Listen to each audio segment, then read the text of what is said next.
It all began, as did so many things long ago, steeped in the mythology of the land of the Middle Kingdom, China.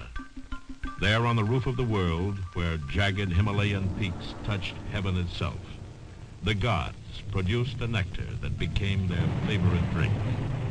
And in their unending compassion for the human race, they let some of the nectar fall to earth, so that mankind could use it to attain delight, to lose all fear, and to release hidden desires. From this heavenly nectar grew a humble yet magical plant, a weed rising 10, 15, 20 feet toward the heavens, and capable of taking man's very being with it. A curious plant, tall and sturdy. In the male variety, a stalk of strong cordage fibers destined to produce the material man would use to bind together his external world, hemp. In the female, clusters of delicate flowers in which lurked a resin, a nectar, destined to cut the tenuous ropes that bound together man's inner world.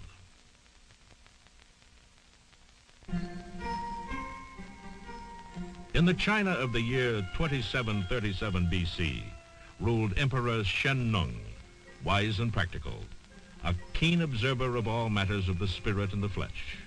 By contemplating the world about him, he saw the usefulness of nature's offerings. He developed the science of agriculture and wrote the first book on pharmacology, recommending that the flower tops of the female plants be dried and mixed in a form of an ointment or powder to treat gout, rheumatism, malaria, absent-mindedness, and female weakness. Another effect of this unusual herb troubled Emperor Shen Nung. When the powder was sprinkled on food and eaten, it produced a strange form of happiness, euphoria, where the mind seemed to exist outside the body. He labeled the substance liberator of sin.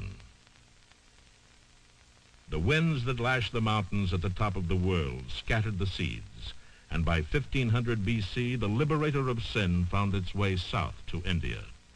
Here it became known as Indian hemp and was intertwined with religion, philosophy, and Hindu mysticism.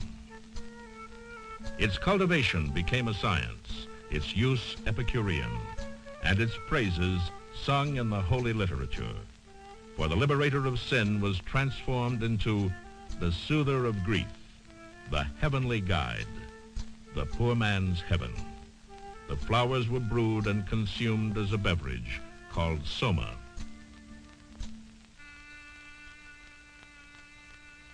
Like wild winds, the droughts have raised me up. Have I been drinking soma? In my glory, I passed beyond the sky and the great earth. Have I been drinking soma? I will pick up the earth and put it here or put it there. Have I been drinking soma? Soma again resembled nectar of the gods, celebrated in hymns and prayers, bringing inspiration, wisdom, and immortality. By 800 BC, only the resin from the flower clusters was used, coaxed out and prepared as a paste to be chewed as a food itself. This pure resin, many times more powerful than soma, was called charas. Trade routes replaced the winds as messengers of the heavenly guide, and by the 5th century BC, Indian hemp had reached the Middle East. There, peoples of Scythia and Thrace made clothing from the fibers, and the Scythians observed a strange funeral custom involving the plant. After the funeral ritual, purifications would begin. Hemp was thrown on heated stones and the smoke inhaled. Breathing the fumes, they would howl in joy, then exhausted, fall into a deep sleep. By the 1st century AD, the healing power of hemp was rediscovered by Dioscorides, who recommended a mixture of hemp seeds to soothe inflammation. 200 years later, a Chinese physician, Hua To, brewed a special wine from the plant, calling the mixture Mayao, hemp splendor. He used it successfully as an anesthetic. By the 5th century, use of hemp had reached most of the Middle East and Europe. Arab doctors prescribed hemp and hemp seeds for a variety of ailments, promising relief for the patient and new stature for this strange weed.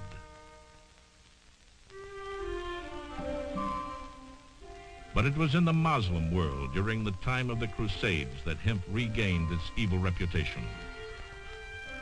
Hassan ibn Sabah, self-appointed executioner of false prophets and infidels, brought to his mountain fortress a group of young warriors, each of whom was assigned a man to murder. To entice the warriors and to inflame their passions for the deed, Hassan fed them a blackish yellow resin, the concentrated resin of the hemp flowers, the powerful Hindu drug charas. From the name of Hassan, the group of murderers gained the name assassin, to this day linked with hashish, the powerful drug they used.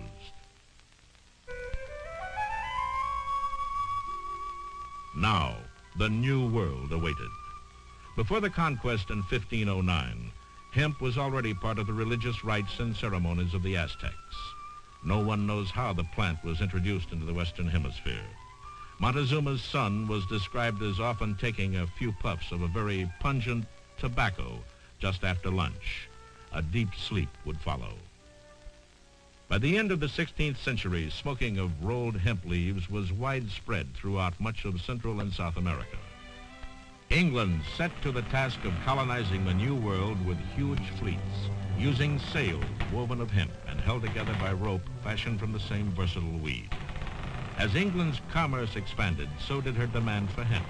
And so it was in the year 1611 near the new colony of Jamestown that the first hemp to be grown in America was harvested. By 1630, a new use for hemp. Half the winter clothing and nearly all the summer clothes were made from it.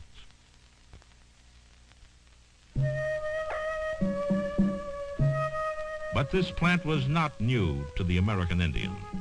French writer Jean Leander described the tribes and their medicine men.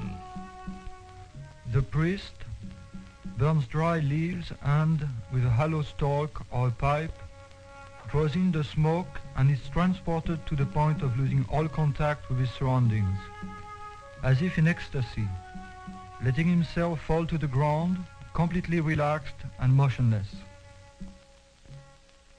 1753, a new name was found for the Indian hemp plant, Cannabis sativa, a name carefully chosen, meaning cane-like plant, properly christened and respectfully included into that grand and orderly botanical scheme of things by Linnaeus, categorizer of the world's flora.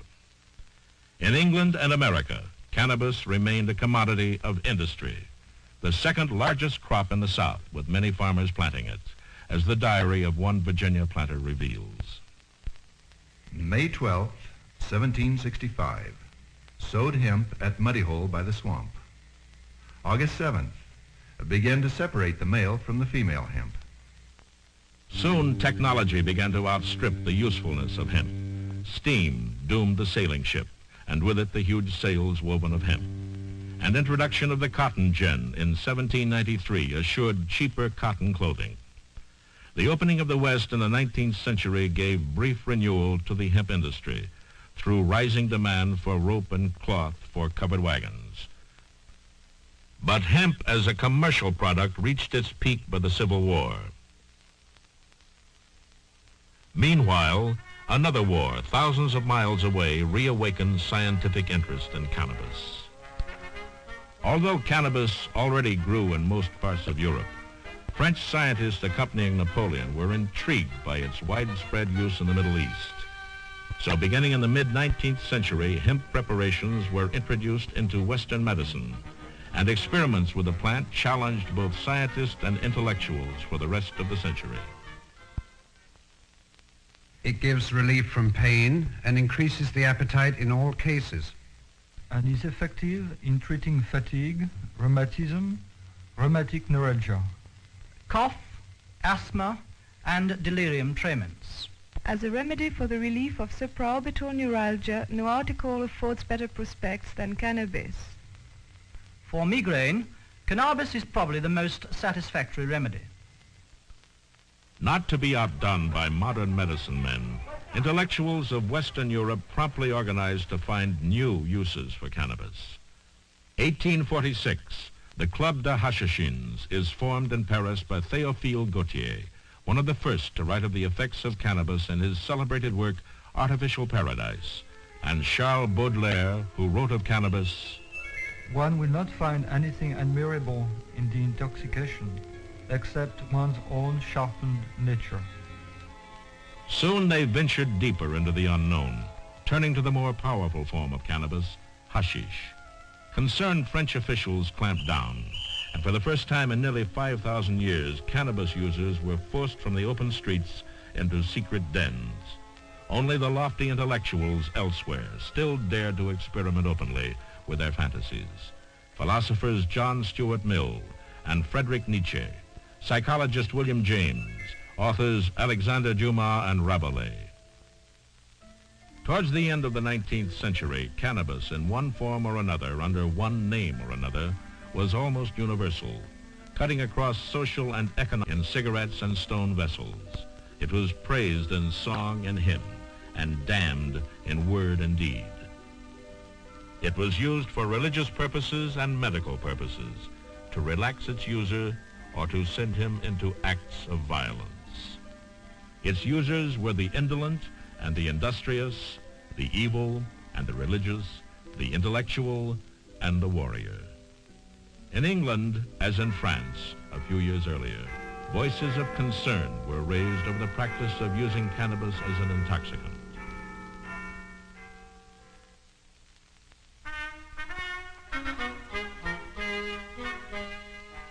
(1894), with the British Army in India, the Hemp Drugs Commission first organized study of the effects of cannabis.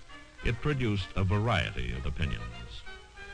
Major Kopp, as a surgeon, would you say the habitual moderate use of any of these varieties of hemp produces any noxious effects, either physical, mental, or moral?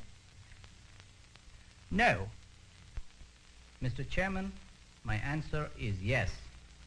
They weaken the constitution, produce loss of appetite, dysentery, asthma, bronchitis, impair the moral sense, induce laziness, habits of immorality, or debauchery. Evidence on these points is conflicting. It is the conclusion of this commission that in every instance the moderate use of hemp appears to cause no appreciable injury of any kind to the physical, mental, or moral well-being of the user. Excessive use, however, does cause injury. The 20th century, America's industrial expansion accelerated. Migrant workers from Mexico brought with them not only willing muscle, but also a bit of their own culture, little bags of mota, chopped cannabis plant, offering both gaiety and relaxation at the end of their labors. And it gave a new word to the American lexicon, marijuana, Mexican for Mary Jane. At last, Americans were to be confronted with an age-old custom and problem.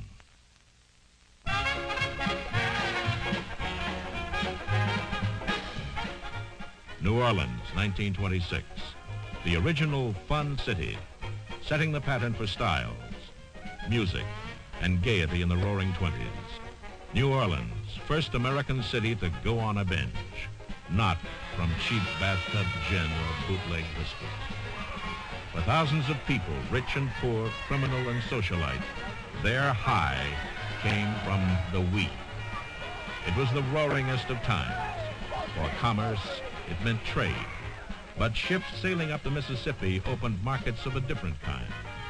Markets for marijuana, now being called weed, pot, and grass. Marijuana was reaching other American cities where it was rolled in paper, called reefers or joints, and smoked. By 1930, most major cities had at least a few smokers. Clumps of marijuana began growing as a weed in many parts of the Southwest. Demand and brisk trade developed with Havana, Tampico, and Veracruz. Marijuana became big business, and big business became big news and sensation. A menace, that's what it is. Good Lord, don't you read the newspapers? I tell you, Sarah, they're selling it to little school children. I read where it Softens the brain, makes them commit horrible crimes. If you ask me, there ought to be a law. The time was right, and the time was 1937. After testimony from agents of the Federal Bureau of Narcotics, Congress passed the Marijuana Tax Act. The law, designed to regulate the use of marijuana through federal police power. Its method, register users and sellers. Its technique, levy a nominal tax on those dealing in marijuana commercially, prescribing it professionally, or possessing it personally. Its penalties, failure to pay the tax of $1 per year brought 5 years in jail, $2,000 fine, or both. Its impact, felt by the marijuana users. As in France a century before, official restriction created a new class of outsiders, and doors were closed and locked throughout the country. At the further urging of Narcotics Commissioner Harry J. Anslinger, most other states passed laws prohibiting possession or sale of marijuana. But under the federal law, those importing, producing, selling, or giving it away still had to pay their tax. The combined effort of the legislation was to regulate commerce in a product when the product itself was illegal to possess or use in the first place. A year later, in 1938, out of the confusion and concern came a voice strong and clear, Fiorello LaGuardia, mayor of New York. When rumors circulated that marijuana was being smoked by large segments of the population and even by school children, he conferred with the New York Academy of Medicine and appointed a team of 31 leading physicians, psychiatrists, and sociologists. Their job, make a painstaking two-part scientific study. First, the social aspects. Who uses marijuana and why? How widespread is it? And what is the relationship between its use and crime? Second, determine the physiological and psychological effects on different types of persons by means of carefully controlled experiments. By 1944, the report was released, and its findings, rather than resolving controversy, stirred it anew. Among users, aggressiveness and belligerency were not commonly seen. There is no direct relationship between commission of crimes of violence and marijuana. Its use can be stopped abruptly with no resulting mental or physical distress. It does not change the basic personality structure. It lessens inhibitions and brings out what is latent in the user's thoughts and emotions. Summing up the study, its chairman concluded that marijuana was not a drug of addiction. Further, those who had been smoking marijuana for a period of years showed no mental or physical deterioration which may be attributed to the drug. The lessening of inhibitions and repression, the euphoric state, the feeling of adequacy, the freer expression of thoughts and ideas, and the increase of appetite for food brought about by marijuana all suggested therapeutic possibilities. But the American Medical Association did not agree. It launched an attack on the LaGuardia report, criticizing both its findings and the scientific techniques used to obtain them. 1956, the Federal Narcotics Control Act strengthened the penalties of the Marijuana Tax Act. Prison sentences for possession or distribution were raised to 10, 20, and 40 years. The battle between those who saw marijuana as an evil menace and those who saw it as a harmless nuisance gathered adherents on both sides. 1962, the ad hoc panel on drug abuse at the White House conference tended to support the LaGuardia committee findings. Although marijuana has long held the reputation of inciting individuals to commit sexual offenses and other antisocial acts, evidence is inadequate to substantiate this. Marijuana has been part of the world scene for thousands of years, and cannabis has been used by millions of people. It is in the international arena where the debate has escalated and where ultimate resolution of the dilemma may come. 1966, the Single Convention Treaty on Narcotic Drugs was adopted by the UN. Although it does not condone use of marijuana, it does recognize its worldwide popularity and the fact that eradication will not be easy or quick. The treaty calls for the use of cannabis for other than medical and scientific purposes to be discontinued as soon as possible, but in any case within 25 years. While not binding on member nations or supplanting their national laws, the treaty hopes to end in a quarter of a century a practice that has endured for over 50 centuries. Cannabis sativa, a common weed, planted and nurtured in mythology 5,000 years ago, and today still surrounded by myth, hidden by widespread underground use, and in the center of a continuing and growing controversy. But myth can be shattered by precise knowledge. Use can be understood when examined reasonably. Controversy can be resolved by dispassionate investigation.